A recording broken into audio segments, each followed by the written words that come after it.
What's going on, everybody? Welcome back to the Corman podcast. Thank you for tuning in today. I appreciate you. It is September 23rd, 2025. Look, today I'm going to talk about a couple different things, one of which I'm announcing an album. It's coming out next Friday. The first song drops, and I'm very excited about it. It's going to be a huge, huge project for me, a huge moment. So I'm going to talk about that. I'm also going to talk about the fact that the NFL is fucking rigged. It's absolutely rigged. And this is coming from a guy who doesn't watch sports. I gave it a go the other week. By the other week, I mean a couple days ago. Last Sunday, I gave it a go. I tried watching the NFL. I need to wait to get into it, but it's fucking rigged. I bet some money on it. I did the whole thing. You sit down, you watch the game, you drink the beers, you eat the chicken wings, you bet on the games. It's absolutely rigged. And I actually have reason, like I have reasons behind this. This isn't just me just like mad that I lost a bet, which by the way, a lot of fucking money. And I feel like it's just rigged. And I have a theory why it's rigged. And I knew, and it's just, I have some facts to back what the fuck I'm talking about here. So, first things first, thanks for tuning in. I hope you're having a great week. May God bless you. And let's get into it right away. So I'm dropping an album. My whole life, if you've been following my career, which if you're watching this, you've probably fucking tapped into the career. I've been dropping a song every Friday for the last 5 years or so, about 5 years. And it's a great thing to do. It helps a lot for me personally, because it gives people the opportunity to listen to each and every song, especially in a day and age where short form content rules the internet and people's attention spans are like this. Like, for example, if you look at a lot of different podcasts, they're lowering their time span. And the average podcast used to be a couple hours long, like around 2 hours long. Now the average podcast is below an hour. So people's attention span is dropping down significantly lower. And that's part of the reason why I have this podcast, is to be able to connect with people on a deeper level and be able to talk to you and provide some sort of long form content, because it's so difficult to get an audience to pay attention and be with you for a long period of time and have that real deep connection with you, because they're so used to just getting a video and then just swiping along. It's like, for example, my videos, my funny videos that have gone viral, that doesn't necessarily create long-term fans with what I'm doing. It's hard. It's hard to get a long-term fan off of comedy, just short form videos, because they don't feel a genuine connection to you. It's like if people see me out in public and recognize me from the comedy videos, they sometimes they don't even know that I make music. The majority of the time they don't even know. But if you went a little deeper, you would know that. And so the whole point is that these short form videos and stuff, it doesn't really create that deep connection. And so that's kind of why I have this podcast. That, and I enjoy doing it. I love doing it. And as I said before, it's my goal to make this more and more and more of a thing. It's just difficult with everything I have going on. Music in and of itself requires so much work and energy, so much, especially at the level that I'm doing it at. You know, I don't have a label. I've been independent this whole time. My team is just like me and a couple other guys that I've built personally, and I still make music right here on this setup. And my producer is my friend, and you know, I have a couple different producers that I work with, but typically it's just like my buddies, and we're just putting music out there to the world and then hoping you guys fuck with it. And then when it comes to touring, I'm not signed to a major touring agency. I don't have a major vehicle that's booking all the shows for me, getting me the big backdrop, getting me an RV, and we're touring across the country and have a massive marketing push with the radio where, you know, 10,000 people show up every single night because we were able to pay for radio space and pay for email lists. You got like do you know that there are, when these major acts come to town that are signed to these bigger record labels and agencies, they could do this. Like, let me give you an example. People say that my music sounds like it'd be like a market for like a G-Eazy audience or a Tyga audience or Drake audience. Well, if I had the resources to, I would pull up to these venues and just have the venue email every single customer that bought a ticket to G-Eazy's show and say, hey, if you like the G-Eazy show, you're going to like this Matt Corman show. Here's 30% off of your ticket. Come back. And then it can email the 7,000 people that went to their shows. That's what a lot of these major acts are doing, and they have the resources to do so. So on that note, even getting people out to the shows and the concerts is very tough at this stage. Music is just very tough. It's getting tougher too. I know people are saying it's getting easier to put yourself out there. The method of distribution is easier nowadays, but to actually blow your music up and create a long-term fan, it's a lot harder now.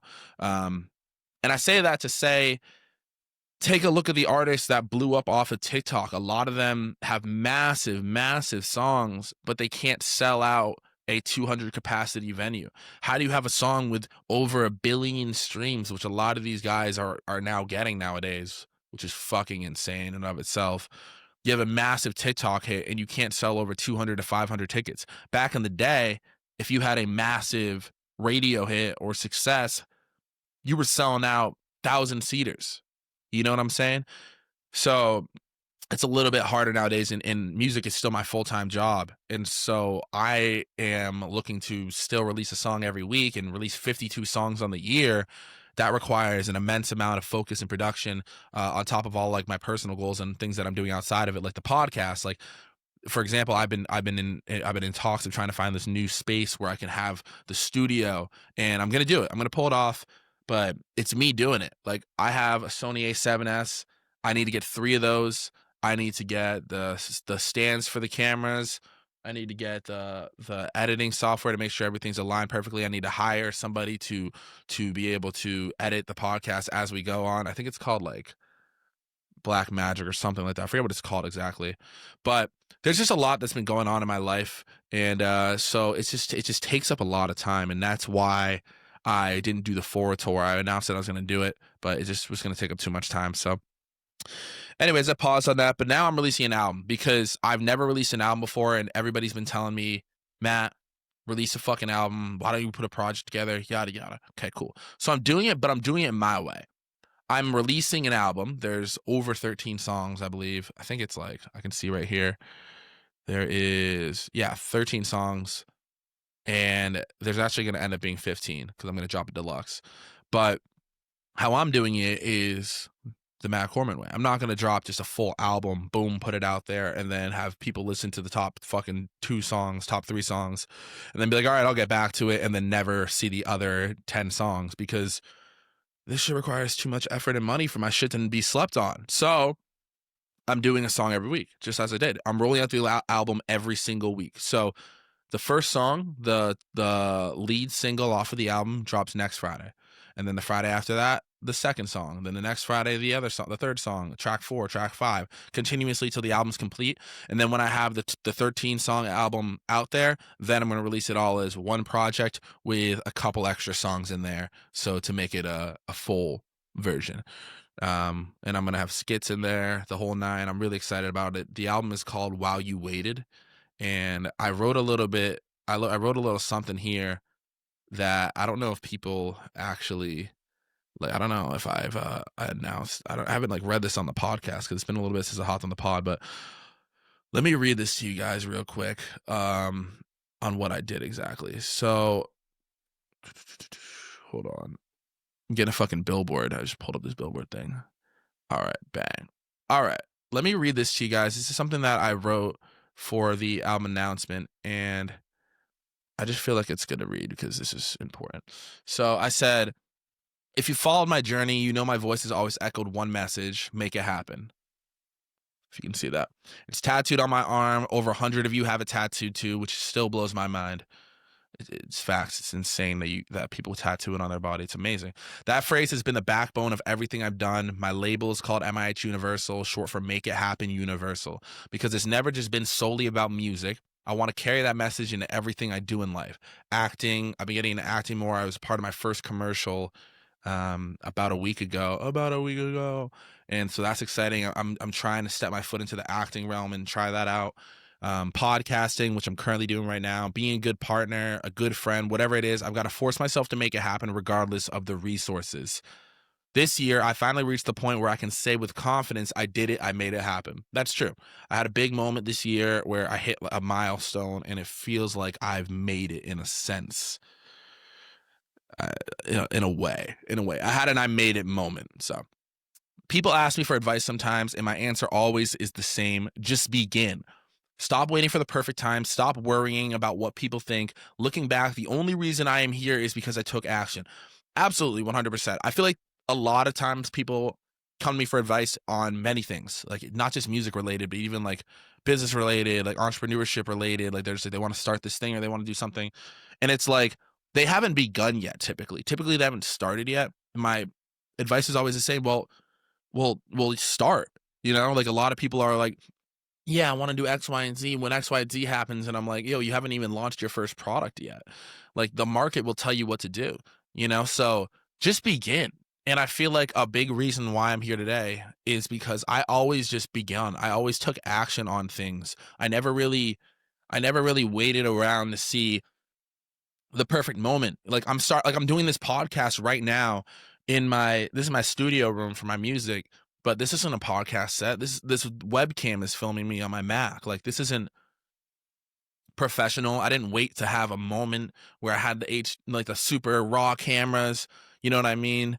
Like this isn't exactly how I want this podcast to look at all. This is not what I want the podcast to even be, to be honest with you. I have a whole outline, I have a whole plan for it, but I'm still sitting here today filming it because I'm taking action. So I think that people need to take more action on things, and that will be very helpful. My whole life, I've been putting myself out there to be judged. Facts. I've been on YouTube since I was 12 years old. I've had countless songs and videos fail, been laughed at by people my entire life. Yep. It's all I know. But I always kept delivering regardless of what everyone thought. And truthfully, that's still my method to this day.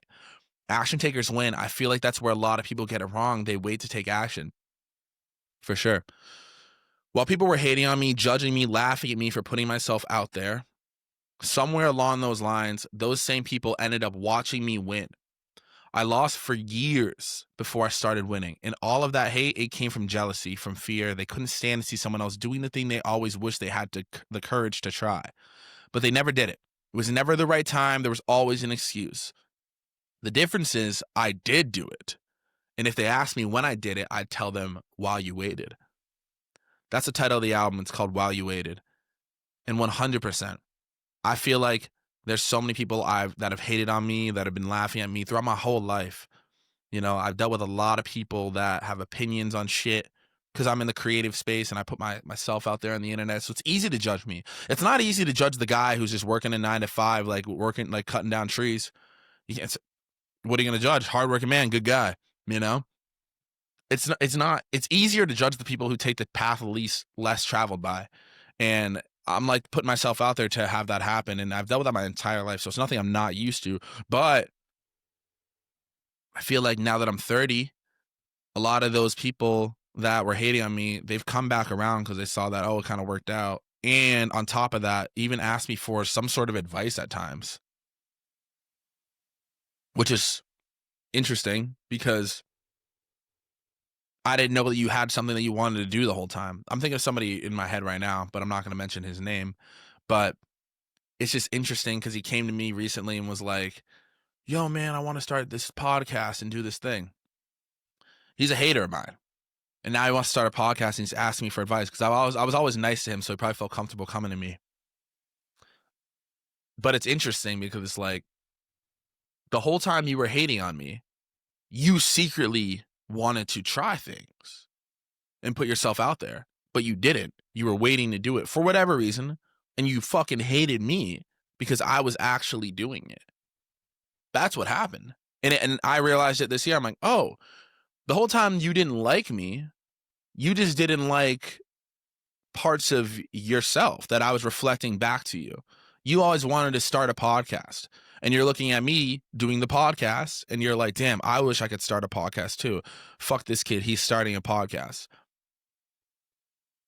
But then you come to me and you want to start one. So like, that's the wackest shit I've ever heard in my fucking life. And I feel like many people are living that way. It's fucking insane. Crazy, right? Anyways, that's where the name of this album comes from. And I'll continue on here because I wrote a little bit more.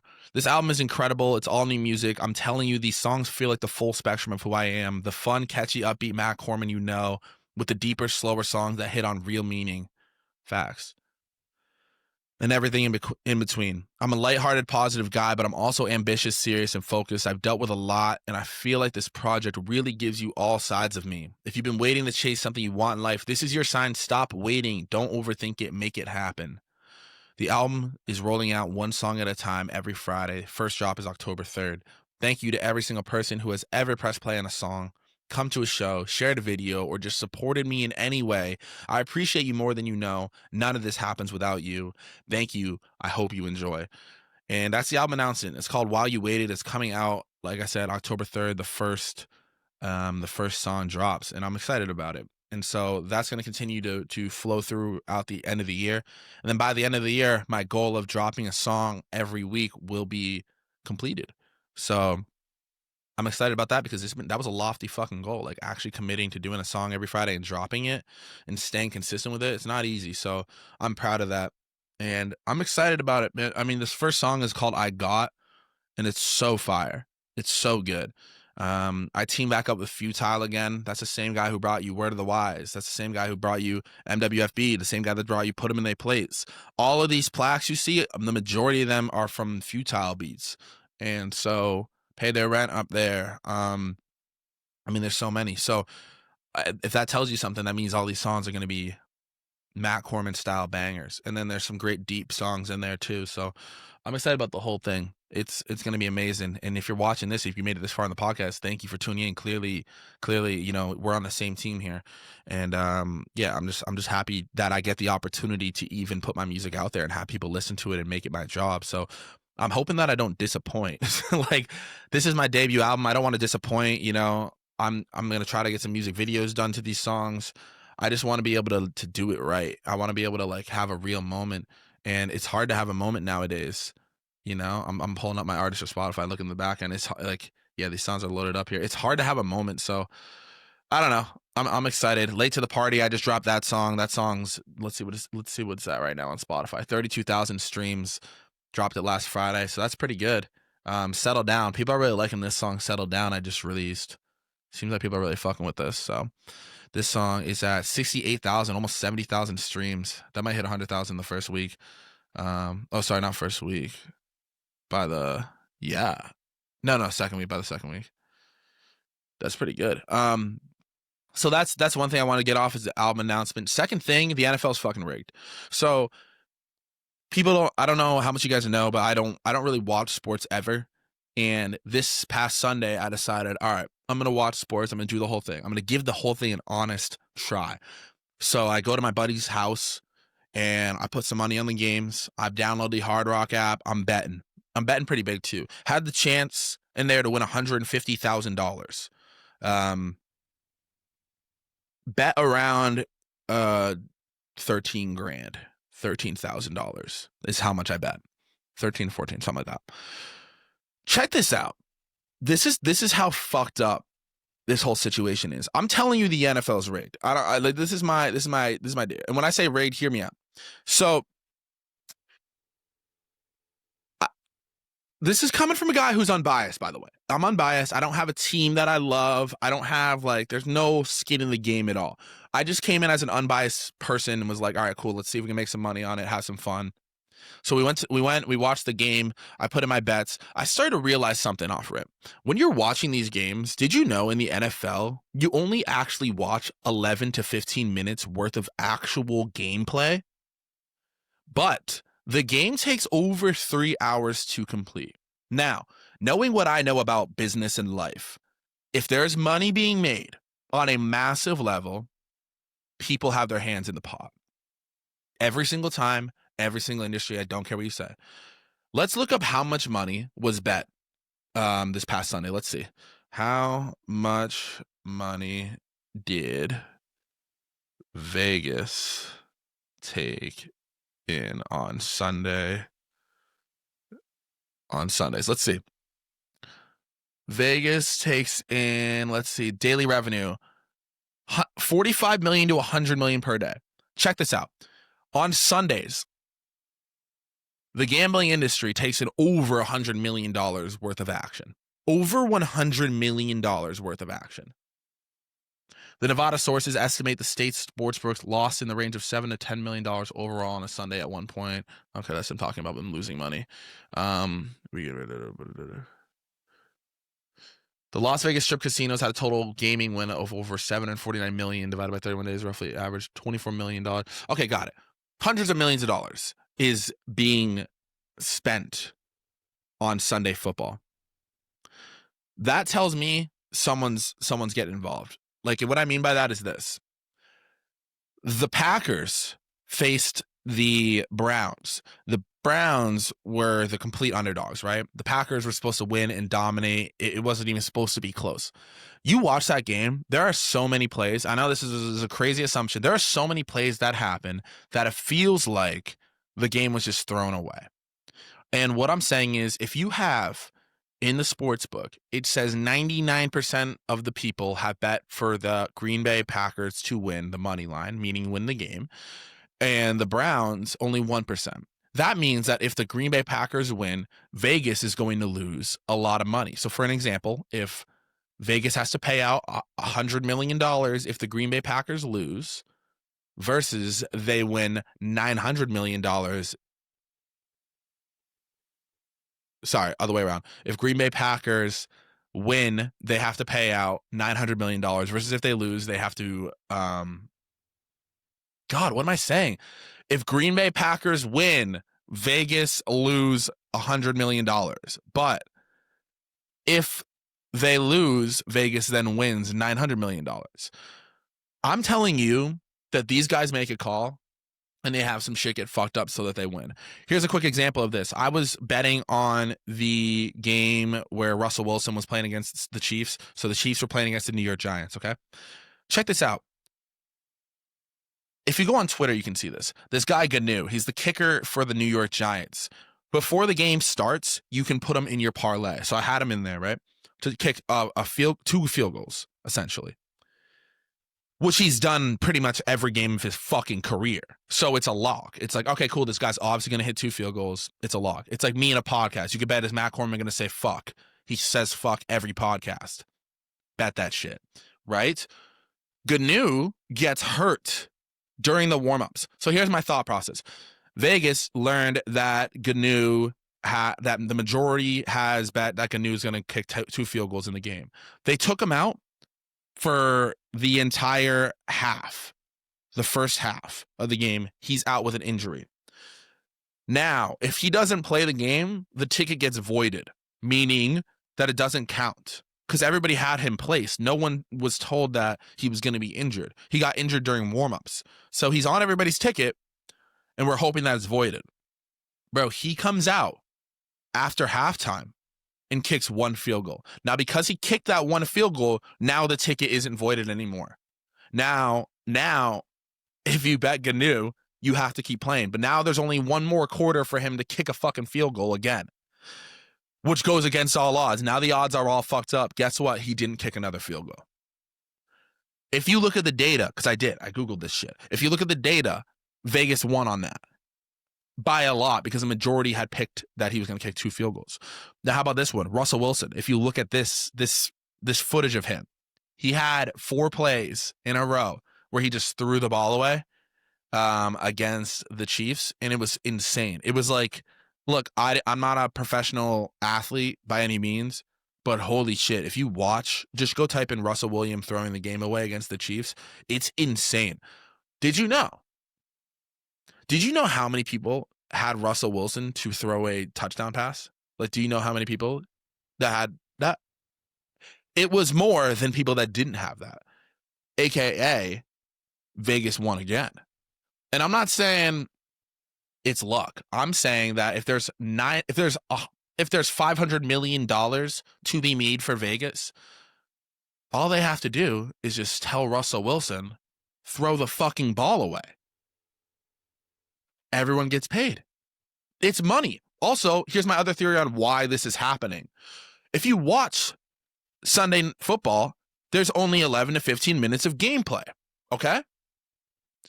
The other bit of that is commercials. It's advertising for gaming companies. There's ads for gambling companies. DraftKings, FanDuel. You see what's going on here? It's not really about the NFL. It's not even about watching the football game anymore. It's about brand partnerships. It's about money is what it's really about. It's not about football anymore. It's not about the athletes. It's about money. It's all about money. We went and we saw people watching the game. They're yelling because their picks are hitting. This isn't even about watching sports anymore. This is about people trying to make money from gambling. It is one big casino. And guess who always wins? The house. Do you understand what I'm saying? It's rigged against you. Do you get what I mean? Does what I'm saying make sense? If the Green Bay Packers losing the game is going to make Vegas $1 billion because everybody has bet for the Green Bay Packers, on the other side, Vegas is going to rig it. They're going to rig it. Or else they wouldn't. Or else the games would be an hour long and they would just keep shit rolling.